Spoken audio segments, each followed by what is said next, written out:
दोस्तों, क्या आप 2026 में 1000 स्क्वायर फीट का घर बनवाना चाह रहे हैं? तो आपके मन में सवाल होगा कि 1000 स्क्वायर फीट घर बनवाने में कितना कॉस्ट लगेगा, कितना मटेरियल लगेगा, उसमें ब्रिक्स कितने लगेंगे, सीमेंट कितनी लगेगी, सरिया कितनी लगेगी, लेबर कॉस्ट क्या होगा, पेंट पुट्टी का कॉस्ट क्या होगा, पूरा डिटेल इस वीडियो में कवर करने वाले हैं। अगर आप 2026 में अपना घर बनाने की सोच रहे हैं तो आपको ये वीडियो देखना बहुत इंपॉर्टेंट है, जिससे आपको एक आइडिया लग जाएगा कि आपको घर बनवाने में कितना मटेरियल लगने वाला है, कितना कॉस्ट लगने वाला। बहुत ही बेहतरीन जानकारी मैं दूंगा और इस वीडियो में आपको A to Z जानकारी पता चलेगी कि कैसे घर में कंस्ट्रक्शन जो होता है उसमें क्या क्या स्टेप्स होते हैं, सब कुछ। ठीक है ना। तो चलिए, इसलिए मैं एक पोस्ट लिखा है, पोस्ट के माध्यम से बहुत ही डिटेल बताऊंगा। इस पोस्ट का लिंक आपको डिस्क्रिप्शन में मिलेगा, आप इसे पढ़ भी सकते हैं और पूरा डिटेल। तो चलिए डायरेक्ट ले चलूंगा पोस्ट पर। 1000 square feet house construction cost 2026, जिसमें 2 BHK अगर आप घर बना रहे हैं तो कितना कॉस्ट लगेगा, इसके लिए मैंने एक पूरा पोस्ट लिखा है। आप इस पोस्ट पर आ करके पढ़ सकते हैं, लिंक डिस्क्रिप्शन में है। तो चलिए, बहुत ही प्रॉपर तरीके से मैं चीजें आपको समझाने की कोशिश करता हूँ। सबसे पहले 1000 स्क्वायर फीट हाउस प्लान में क्या क्या शामिल हो सकता है, क्या क्या आप बनाएंगे, किस प्रकार का घर होगा। इसमें आपको अगर 2 बेडरूम बने हैं, एक ड्राइंग रूम है, एक किचन है, 2 टॉयलेट है, सीढ़ी है, पोर्च है, खुला आंगन या वेंटिलेटर एरिया, अगर ये आप एरिया बना रहे हैं, इतना कंस्ट्रक्शन कर रहे हैं तो कितना कॉस्ट लगेगा, ये हम समझने वाले हैं।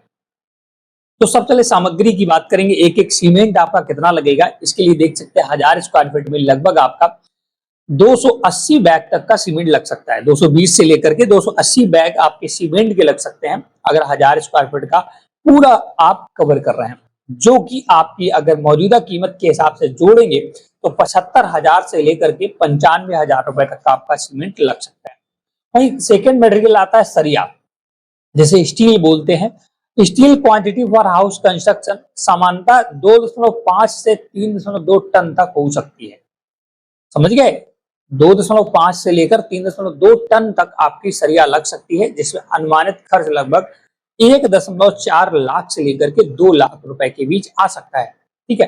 अब हम ईंटों का खर्च समझते हैं। ईंटें कितनी लगेंगी, अगर 1000 स्क्वायर फीट का एरिया आप कवर कर रहे हैं तो 15,000 से लेकर के 18,000 के आसपास आपकी ईंटें लगेंगी। और अभी अगर ईंटों का रेट जोड़े तो लगभग 6 रुपए का एक ईंट पड़ रहा है, तो 15 छक्का 90,000 से लगभग 1,20,000 के आसपास आपकी ईंटें लग सकती हैं 1000 स्क्वायर फीट में। बालू और गिट्टी की बात करें, जो जिसे मॉर्म भी बोलते हैं कहीं कहीं पर, न्यू RCC और प्लास्टर के लिए बालू और गिट्टी आवश्यक होती है, जिसमें लगभग आपको 70,000 से लेकर के 1 लाख तक की सीमेंट बालू लग सकती है। मतलब कि अगर आप जो ट्रक होता है ना, जिसमें 10 ट्रॉली मतलब 1000 क्यूबिक फीट जो मॉरम आती है, अगर पूरा कंस्ट्रक्शन करवा रहे हैं लगभग 1.5 से 2 ट्रक के आसपास आपकी मॉरम लग जाती है। 1.5 ट्रक समझिएगा, मतलब कि 1500 क्यूबिक फीट के आसपास। ठीक है। और 1500 से लेकर के 2000 क्यूबिक फीट के आसपास आपका बालू लगेगी, जो कि 70,000 से लेकर 1 लाख के बीच आ सकती है। इसके बाद house construction cost per square feet कैसे निकाली जाती है। पर स्क्वायर फीट का मैंने यहाँ पर हिसाब बताया। 2 BHK हाउस कंस्ट्रक्शन में लेबर का योगदान, अब लेबर कॉस्ट भी बहुत इंपॉर्टेंट रखती है, क्योंकि आज के डेट में लेबर काफी महंगा है, कंस्ट्रक्शन का जो काम है वो महंगा है। तो देखिए, अगर न्यू निर्माण करवाते हैं केवल घर में, मैंने बहुत स्टेप्स वाइज बताया कि बहुत से लोग होते हैं घर पूरा नहीं बनवाते हैं, पहले न्यू डलवाते हैं, फिर पिलर बनवाते हैं, फिर दीवार बनवाते हैं, फिर छत बनवाते हैं। इस प्रकार से घर बनवाते हैं स्टेप्स वाइज में। इसी वजह में स्टेप वाइज आपका पैसा भी बताया है। अगर आप न्यू निर्माण करवाते तो लेबर का कॉस्ट जो है 40 से 60,000 के बीच में आपका न्यू बन जाएगा। ठीक है ना। दीवार चिनाई के लिए 50 से 80,000 के बीच में आपकी दीवार, दरवाजे वगैरह जो है वो सब आपका हो जाएगा। छत ढलाई के लिए 40 से 60,000 रुपए आपका लगेगा लगभग छत ढलाई में, और प्लास्टर में 35 से 60,000, और फ्लोरिंग अगर फ्लोरिंग बनवाते हैं तो 30 से 60,000, और पेंटिंग के लिए 20 से 40,000 के बीच में अनुमानित कीमत है। मतलब कुल अगर लेबर का खर्च बात करें तो 2 लाख से 3 लाख के बीच में आपका लेबर का कॉस्ट लगेगा। विद फिनिशिंग के आपको वो मकान बना करके दे देगा। ये देख सकते हैं 1000 स्क्वायर फीट का एक 200 मिनट मॉडल भी यहाँ चिपका रखा है। अगर आप इस मॉडल का नक्शा चाहते हैं तो आप हमें कांटेक्ट कर सकते हैं हमारे इंस्टाग्राम, व्हाट्सएप वगैरह पर, बट वहां भी पेड सर्विस रहेगी। अब देखिएगा, हाउस कंस्ट्रक्शन कॉस्ट 2026 को प्रभावित करने वाले मुख्य कारण। अब निर्माण सामग्री की कीमतें बदलती रहती है, तो इससे आपका थोड़ा सा जो अनुमानित लागत है कम ज्यादा हो सकती है। घर का डिजाइन बहुत डिपेंड करता है कि आप घर किस डिजाइन का बनवा रहे हैं, उस पर भी कॉस्ट बहुत निर्भर करता है। अगर आप सिंपल बना रहे हैं ना तो आपका मटेरियल कम लगता है, अगर आप जटिल संरचना बना रहे हैं तो उसमें आपको स्टील वगैरह बहुत ज्यादा लगता है। इसके बाद स्थान आप पर भी डिपेंड करता है कंस्ट्रक्शन का, कि आप गांव में बना रहे हैं, शहर में बना रहे हैं। फिनिशिंग का स्तर भी डिपेंड करता है, साधारण टाइल्स लगवा रहे हैं, विट्रीफाइड टाइल्स लगवा रहे हैं, ग्रेनाइट लगवा रहे हैं, मॉड्यूलर किचन बनवा रहे हैं, इस पर भी आपका कॉस्ट निर्भर करता है। लो बजट हाउस कंस्ट्रक्शन के उपयोगी सुझाव, अगर आप कम खर्चे में 1000 स्क्वायर फीट का एरिया का घर बनाना चाहते हैं, स्थानीय सामग्री खरीदें, ठीक है ना, अपने जहां पर लोकल में जो सामान मिल रहा है उसे खरीदें, सरल नक्शा चुने, निर्माण चरणों में करें, हर एक चरण में निर्माण करें, समझ के पहले आप नींव भरवाएं, फिर ऐसे धीरे धीरे करें, ठीक है। सामग्री पहले खरीद कर रख लें।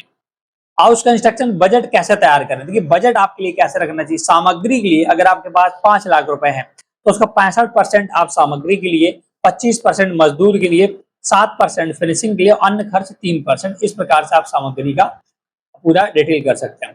अब यहाँ पर फिर से पूरा एक बजट बता दिया, पूरा टेबल के फॉर्मेट में, सीमेंट कितना लगेगा, सरिया कितना लगेगा, समझ के कुल अनुमानित लागत भी यहाँ पर बताई गई है। और ये एक और 1000 स्क्वायर फीट के घर का एरिया का मैंने अपना खुद का मॉडल जो मैं बनाता हूँ उसे चिपका रखा है। अगर आपको इस मॉडल का भी फोटो चाहिए, इसका नक्शा चाहिए, तो आप हमारे व्हाट्सएप नंबर पर कॉन्टेक्ट करें, नंबर डिस्क्रिप्शन में भी है, स्क्रीन पर भी है, ठीक है ना। और अगर किसी प्रकार घर के नक्शे वगैरह बनवाना भी चाहते हैं तब भी आप हमसे कॉन्टेक्ट कर सकते हैं।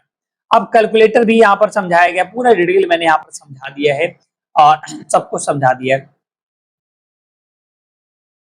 तो इस प्रकार से आप 1000 स्क्वायर फीट का मकान अगर बनवा रहे हैं तो ये सारा पूरा कॉस्ट आपका लगने वाला है। ये अनुमानित कीमतें हैं दोस्तों, ये डिपेंड करेगा, जैसा कि मैंने प्रभावित होने वाले कारक आपको बताए हैं, फैक्टर बताए हैं, कि आपका 1000 स्क्वायर फीट का जो एरिया का कंस्ट्रक्शन कॉस्ट है वो किस पर निर्भर करता है, बहुत चीजें डिपेंड करती है। बड़ी अनुमानित कीमत है। अगर आप मकान एक बना रहे हैं नॉर्मल सा, तो लगभग मैंने बताया था 7 से 8 लाख रुपए, और इसके अगर बहुत अच्छा बनाते हैं तो बहुत सारी पैसा लगा सकते हैं, मकान में कोई लिमिट नहीं होती है। तो देखा दोस्तों, ये पोस्ट के माध्यम से आपने बहुत सारी जानकारी अच्छे से प्राप्त कर ली। इस पोस्ट का लिंक डिस्क्रिप्शन में आपसे पढ़ सकते हैं। और आज के समय में अगर आप 1000 स्क्वायर फीट का घर बनवाते हैं ग्रामीण क्षेत्र में तो लगभग 6 से 7 लाख रुपए लग ही जाता है। और आप इसे थोड़ा सा मॉडर्न करना चाहते हैं तो लगभग 10 से 12 लाख पहुंच जाता है। और बेहतरीन करना चाहते हैं तो आप इसमें फिर जितना चाहे उतना पैसा लगा दें। 1000 स्क्वायर फीट का इतना एरिया होता है ना, आप इसमें करोड़ों भी खर्च कर देंगे ना, तब भी आप घर को संवार नहीं पाएंगे।